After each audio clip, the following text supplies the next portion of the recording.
Poinnya tuh kayak dikit doang sih, kayak ngelihat musuh gitu. Karena kita nggak terlalu peduli sama tim lain gitu.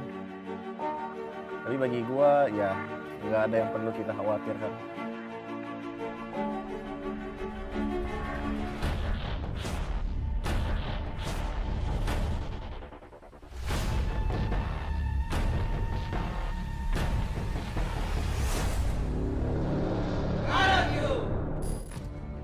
Jadi kayak bisa dibilang tuh persiapannya tuh nggak bisa ditebak kayak gimana ya.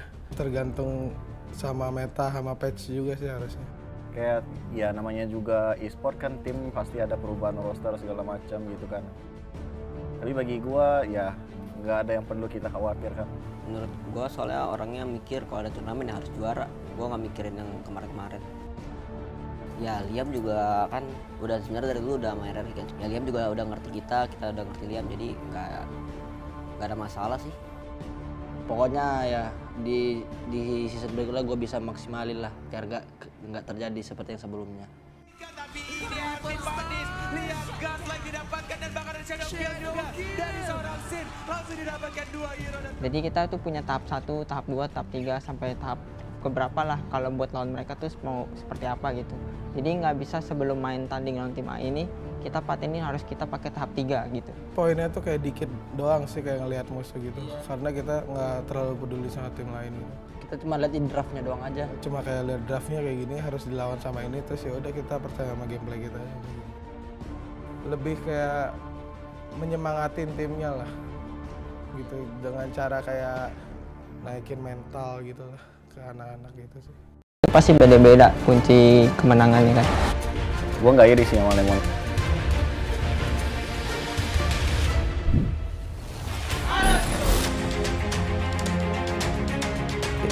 Tiap orangnya itu ada part 20% lah di game. Jadi dengan cara kita bermain berlima itu jadi 100% gitu. 5 player ini sebenarnya sih aku nggak bisa ngeliat, cuman di tiap game itu pasti beda-beda kunci kemenangannya kan. Udah banyak pengalaman ya, jadi kayak gitu sih. Makanya orang-orang melihat Lemon itu kenapa kunci di RRQ kayak gitu. Seorang Lemon itu bisa menguasai semua hero segala macam, kayak hero baru dia kayak udah berasa paling jago makanya gitu. Sosok yang menurut gue istimewa, karena tadi gue udah bilang juga yang di luar game itu yang kita dapat itu banyak. Jadi itu sebenarnya secara nggak langsung ya, walaupun dia orang cuek gitu, secara nggak langsung itu kayak ngajarin kita gitu loh. Jadi walaupun tanpa adanya Lemon ya kita tetap percaya diri menang. Ya itu poinnya itu di situ. Ayo kali ini kita lihat lagi Whisking berhasil tadi men-stun seorang Darkness, tapi Darkness ditabrak bintang-bintang manja, tapi Lemon sakit banget berhasil mendapatkan seorang Darkness di situ, tapi kita feeder Isaac-nya. TP Soblem coba untuk mendapatkan seorang Lemon tapi masih gagal. Gak bisa lagi.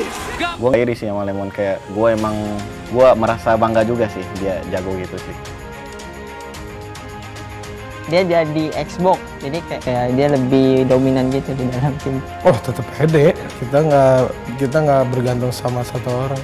Motivasi yang bikin gua sampai sekarang ya kalau misalnya gua mainnya jelek, itu yang baru gua pedulin gitu. Kalau misalnya gua mainnya bagus, gua nggak pernah kayak bahas gitu. Jadi gua selalu nyari yang jeleknya dulu biar nggak ada jelek lagi gitu. Semua player pasti sama lah skillnya kan. Gue tanding tuh cari menang bukan cari lawan.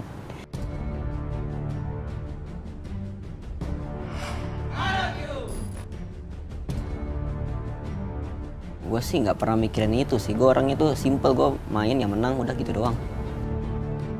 Karena kita udah percaya satu sama lain, chemistry kita tuh udah dapet.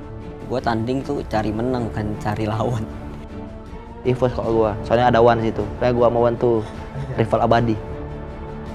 Lawan terberat bagi gue ya EVOS.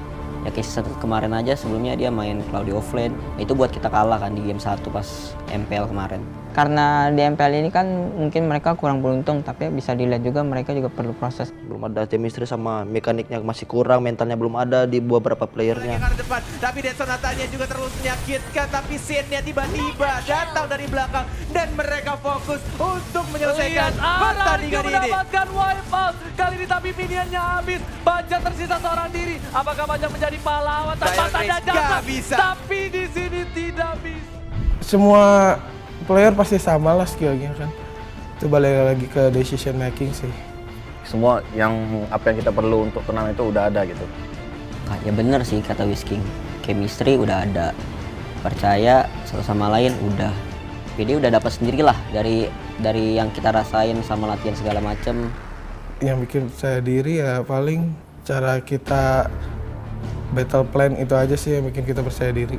Paling mungkin yang beda dari yang lain komunikasi kita yang lebih tinggi daripada skill. Masuk e-sport buat apa ya? Buat menang lah.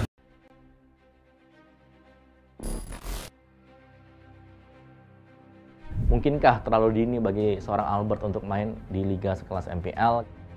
Kalau seandainya Sin bisa menggendong tim ini membuktikan bahwa RRQ itu bukan timnya Lemon tapi timnya Sin gitu.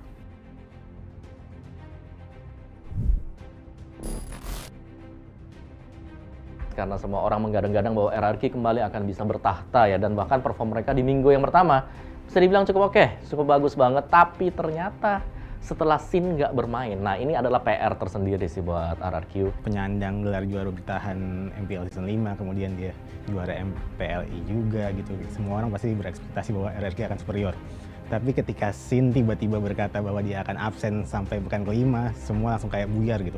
Mungkinkah terlalu dini bagi seorang Albert untuk main di liga sekelas MPL karena tekanan balik lagi nggak cuma dari tim sendiri tapi sekarang dari eksternal juga banyak?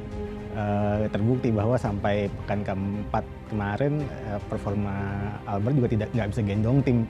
Menurut saya RRQ ini masih tanda tanya besar lah apa yang akan mereka lakukan ke 4 pekan ke depan itu. Rasa sih nanti impact-nya bakal lebih standar lah, nggak terlalu berimpact terlalu besar juga buat RRQ nanti. Kalau seandainya Sin bisa menggendong tim ini membuktikan bahwa RRQ itu bukan timnya Lemon tapi timnya Sin. Ya, memang bener Sin kuat, player yang kuat, bisa jadi di paruh yang kedua juga mereka bisa kembali. Satu, Sinnya juga tetap harus catch up. Meskipun dia absen di MPL, dia tetap harus main di sana loh intinya. Ya itu ketika seorang Sin yang mukil sudah bisa bermain sabar, dia udah punya semuanya gitu. Dia punya mekanik, dia punya mikro, dia punya makro, dia punya semuanya. Jadi menurut saya Sin jauh di atas Whisking sama Albert. Harapanku sih kalau bisa apa yang sudah bagus jangan digantikan. Jadi kayak Sinnya harus absen tiba-tiba baru mau mulai itu kayak sayang banget sih buat RRQ House. Jadi semoga kedepannya mereka tetap solid dari minggu pertama sampai dengan minggu akhir.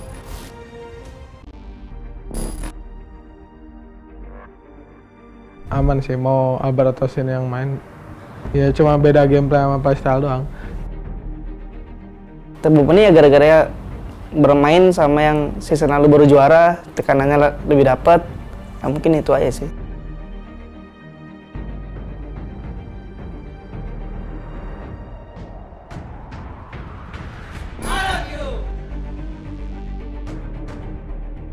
Tiap season menurut gue pasti ada aja pergantian roster, jadi hal-hal kayak gitu itu adalah hal yang wajar. Semua itu coach yang lihat dari latihan, kalau dia bisa main, dia bisa main. Dia enggak, mungkin dia next week atau next weeknya lagi.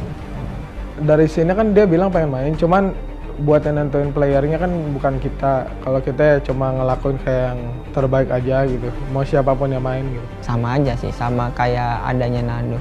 Cuman karena kita emang perlu mid lane yang kayak Albert, jadi kita bisa milih dia. Menurut gue sih nggak terlalu susah ya dalam penyesuaian ego gitu. Tinggal sering-sering main lagi aja, main latihan. Aman sih, mau Albert atau Sin yang main. Ya cuma beda gameplay sama playstyle doang. Jadi kita punya dua gameplay aja gitu, kalau misalnya ini yang main atau ini yang main. Terbebani ya gara-gara ya bermain sama yang season lalu baru juara, tekanannya lebih dapat. Nah, mungkin itu aja sih. Baru double kill. Albert masih mau lebih. Pasal di Garus. Triple kill. Lucky bermainnya. Akan kayak ini bakal didapatkan oleh tim. Aura main lihat di Garuk. Keras banget keiranya. Itu udah kayak movie tapi Albert. Media. 2 minggu lah. Kita itu latihan udah selang-seling. Jadi band 6 sama band 10. Kayak banyak-banyak hero yang kita bisa kuasai lah. Supaya kalau kita di hero ini matiin, kita masih ada hero lain. Ya mungkin line up yang kemarin yang terbaik untuk minggu itulah. Kedepannya kita nggak tahu kayak gimana, ya lihat aja nanti.